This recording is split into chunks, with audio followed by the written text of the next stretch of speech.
Okay, hello. Thank you so much, Ken, for joining me again. Today we're gonna talk about two movies, and they're two Christmas movies. And I think the idea is two very old Christmas movies that would be really good for people that are learning English.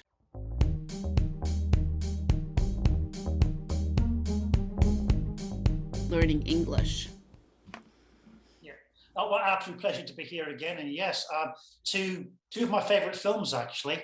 So the kind of films which, as you say, are great for English learners simply because they are a little slower.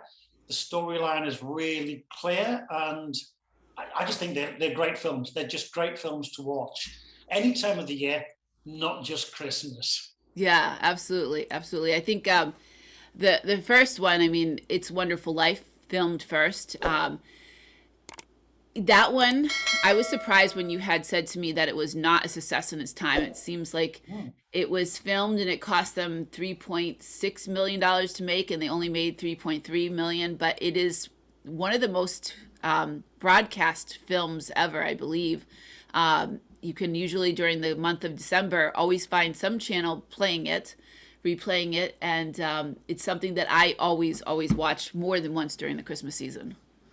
Yeah, apparently somebody didn't do the paperwork in terms of the copyright, and it ran out. And as a consequence, it's free for broadcasters to put on. So um, it's a free hour and 40 minutes of television. So, and it's just such a great film. I mean, It's a Wonderful Life is such a heartwarming film.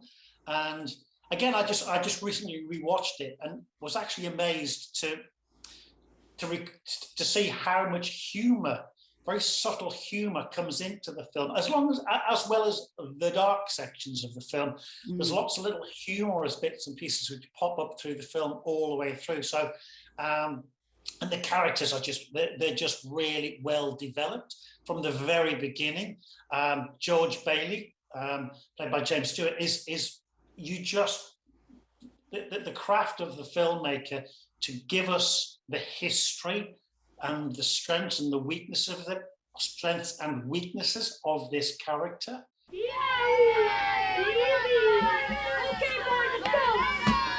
Hey, who's that? That's your problem, George Bailey. A boy? And how his character is going to play out through this film. Just amazing, beautiful piece of filmmaking, very, very simply done, but crafted so well. Something else that I found interesting is that, and I always kind of had a sense of it being almost like the theme of Christmas Carol. It said it was like, one of like based on a Christmas Carol. I'm like, well, who's the Scrooge in it? Like, is it Mr. Potter? Because he never becomes good at the end. Mr. Potter, what makes you such a hard-skulled character? You have no family, no children. You can't begin to spend all the money you've got. Oh, I suppose I should give it to miserable failures like you and that idiot brother of yours to spend for me. He's not a failure. You George, can't say George. that about my father. George.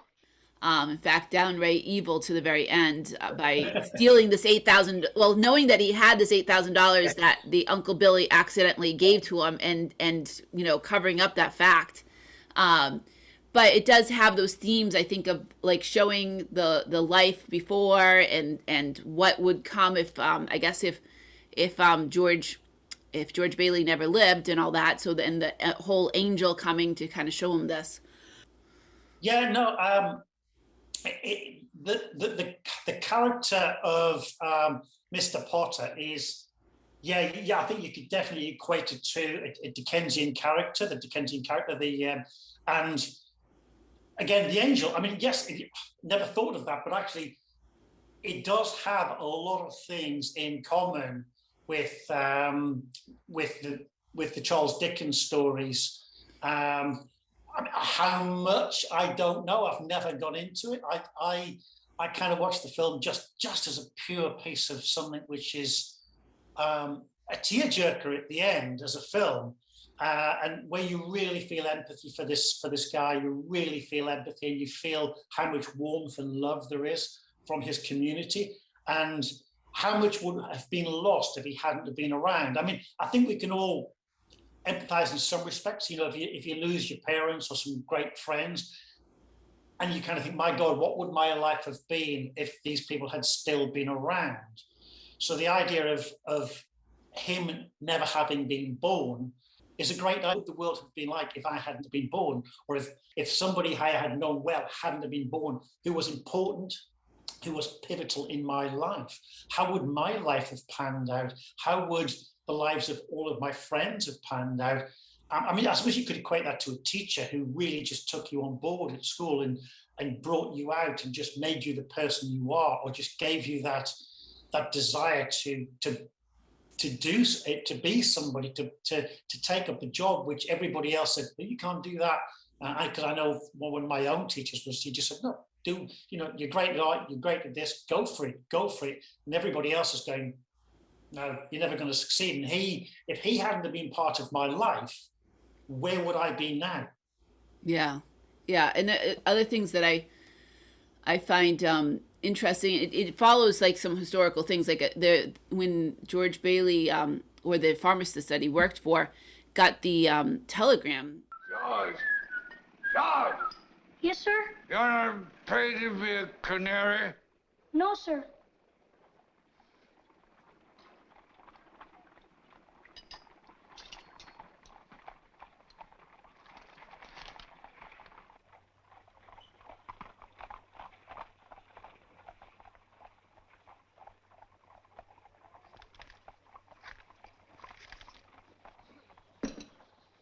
It says that his son had died in the war from influenza, which I didn't pick up on at first, but it was the influenza, the 1918 Spanish flu influenza pandemic. Other things that, like, then you have the run on the market, the whole like depression and stuff, where everybody's trying to take their money out of the banks and stuff.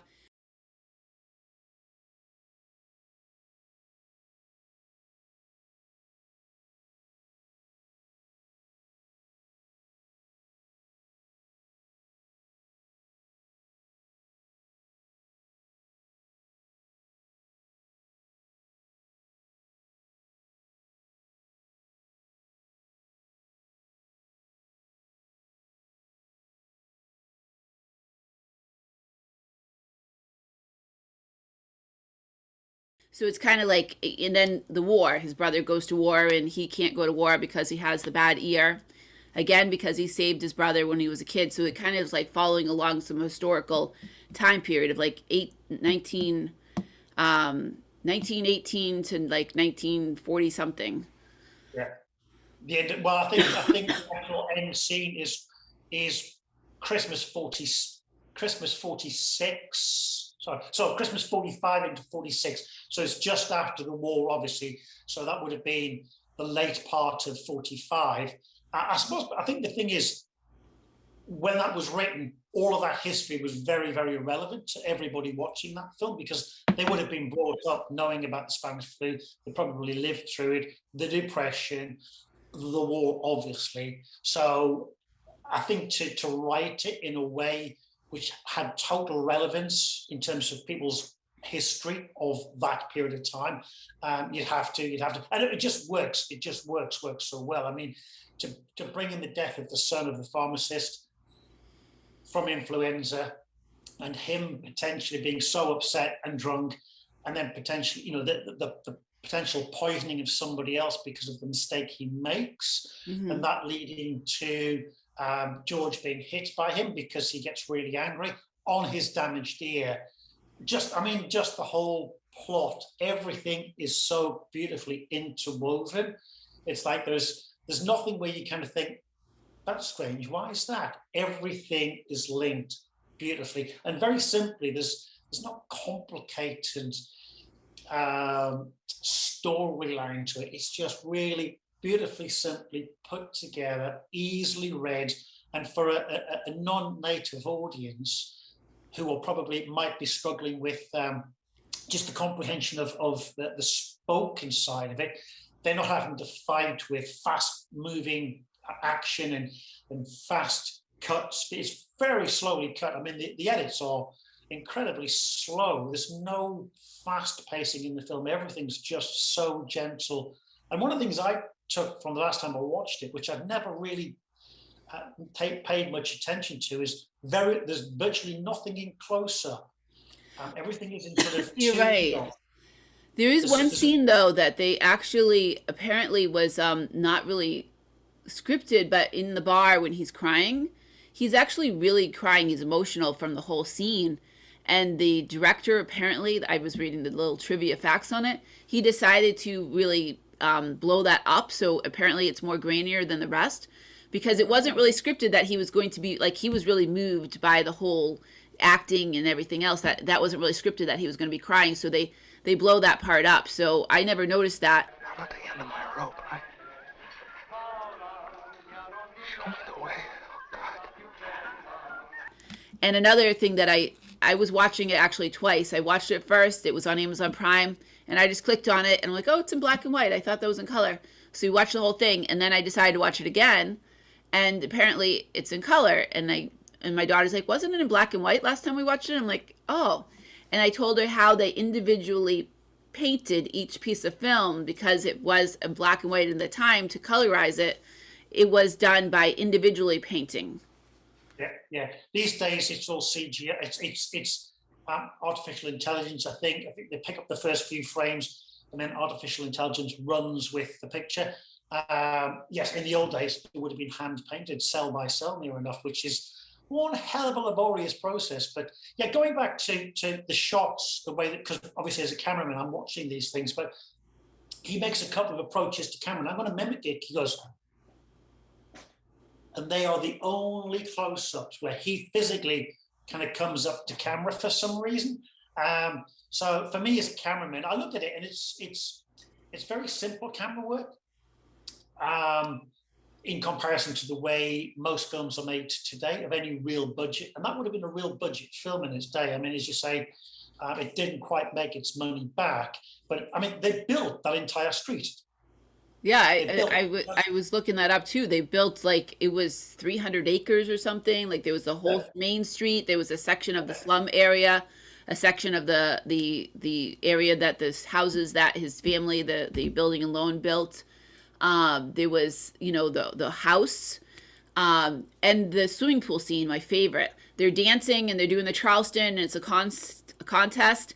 That was the real high school apparently in California that still has that working gym floor that opens up over a pool. And, I guess the guy that Mary was with who felt jilted or whatever because Mary went off and was dancing with George, he decided to open up that swimming pool. His friend had the key and he decided to open it up and thought, oh, I'll get him back. But everyone ended up jumping into the pool along and doing the Charleston in the water.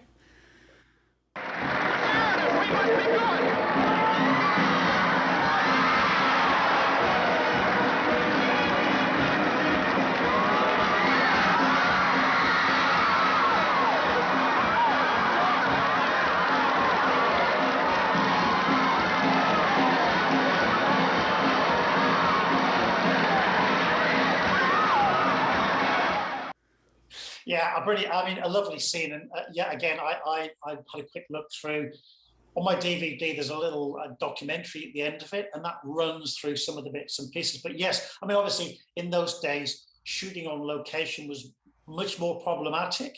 So to shoot on set, to create a set, meant they could control things. So obviously, initially more expensive to build the set, but it meant that you could control absolutely everything. And to build something that big is just astounding. To think that you'd actually physically build an entire street. I mean, obviously they're just fronts, but still, it's a hell of a thing to do to make a film. And once you realize that, you realize how much goes into creating or setting the scene in terms of how important that street is.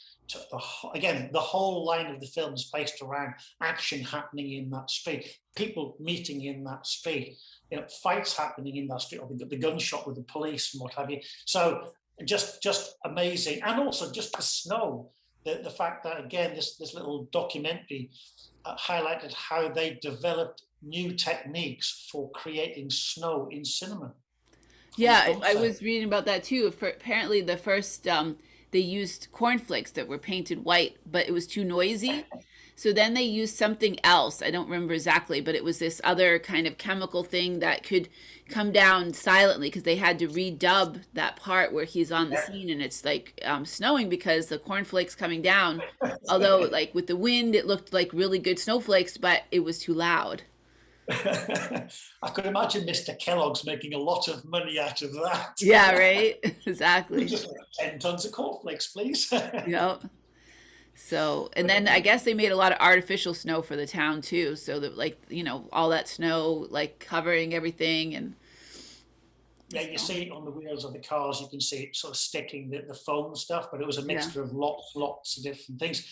I mean, you know, if we kind of move away from the technical side of it, again, just looking at some of the other characters in the film, Mary, his wife, I mean, what a lovely character. What a lovely character to sort of stay with somebody who had so much ambition to travel and see the world.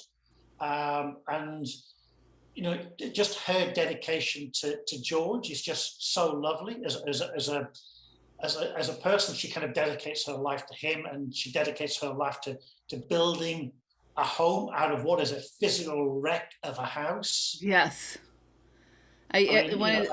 yes, that scene, like I think when they first go and see that house and they're throwing the rocks in it, and she wishes that her secret wish that she won't tell is that they will be together and they'll live in that house. And then they, you know, she gives all her money when they have the run on the bank to take care of the money that they were going to go on a honeymoon, to take care of the whole run on the bank and give people the money. But somehow she ends up getting that house and she fixes it up enough so they can have like a nice little meal and a nice little honeymoon in the house, and spends her life fixing up that old house that literally, when they went to have that first night in it, was raining inside the house.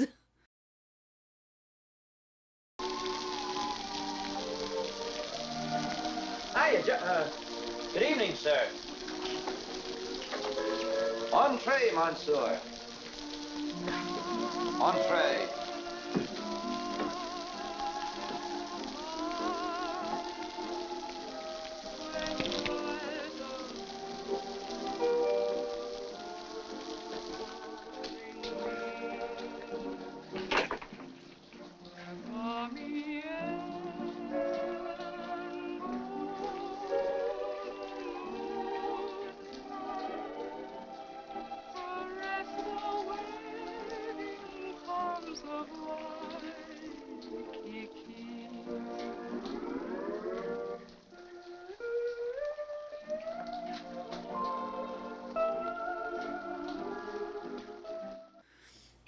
Yeah, I mean, absolutely. I mean, just a lovely idea. I mean, who in their right mind would do that?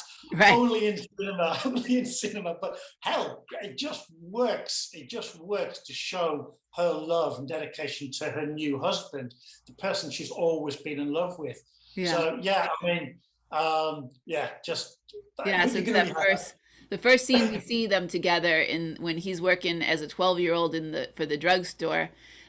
She's there, you know, in there as a customer, and you know, whispers to him in his deaf ear that I'm gonna love you forever. You're on George Bailey. I'll love you till the day I die. I'm going out exploring someday. You watch. And I'm going to have a couple of harems and maybe 3 or 4 wives. Wait and see. But yeah, that comes back to just how they created these characters, how they gave all the character traits they built in to all the principal characters. They're all there.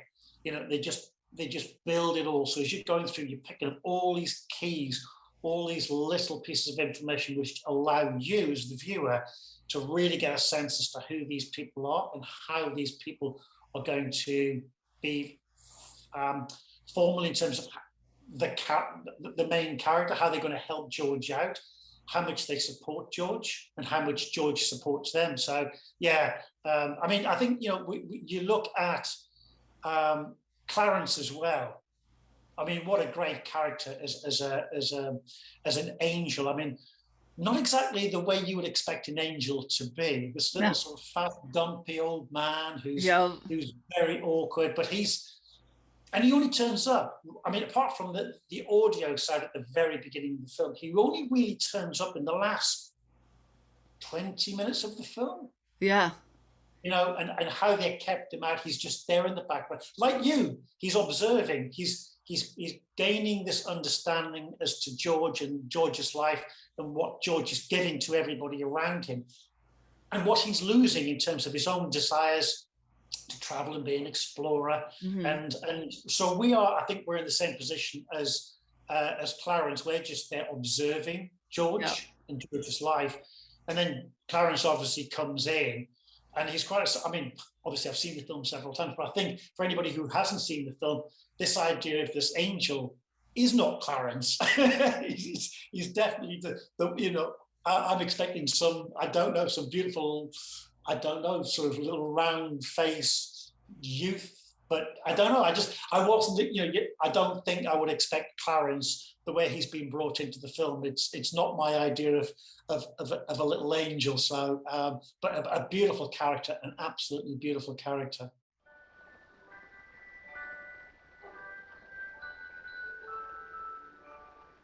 I didn't have time to get some stylish underwear. Wife gave me this on my last birthday. I passed away in it. And I noticed that, I didn't think I picked up on it. His last name is Oddbody because he's odd. Very, very odd body. But again, I mean, you know, I think as he takes George through the deepest and the darkest part of that film, he's still so jovial. He's still so cheerful, because he's saying that George is going to give him something. George Bailey is going to give him something. George Bailey is going to give him wings. Right. You know, so George, all the way through this film, is giving. He's giving, and he's never taking. He never takes anything. He's always giving. He's always giving. He's always giving, and he even gives to Clarence at the end, because obviously Clarence gets his wings as a result of George, the situation he puts George through in terms of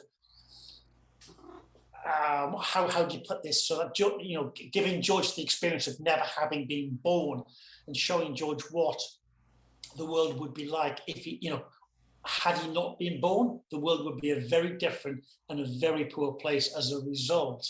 So yeah, just, I mean, I can't go on enough about this film. I just think it is the perfect, just a brilliant film across the board for so many reasons. It's one of those films where I probably shouldn't admit this, but I have to sit at the end with a box of handkerchiefs, because that last scene is just, you want to cry with joy, and sadness, because of the townsfolk coming together to collect enough money to deal with the missing money from the building and loan. And there's just that one little bit where Sam Eeyore just wires this $25,000. Quiet, everybody! Quiet! Now get this. It's from London. Oh. Mr. Gower cabled you need cash. Stop. My office instructed to advance you up to $25,000. Stop. Oh. Hee haw and Merry Christmas, Sam Wainwright. You just go, wow. Absolutely just, I'm welling up at the moment, because I just think it's such a brilliant scene, and it just encapsulates, I think, what this film is about. It's about your friends, and I mean, obviously at Christmas in this particular occasion, but your friends generally. I mean, those people who are there in your darkest, deepest moment. Like we heard George needed help, and everyone came through.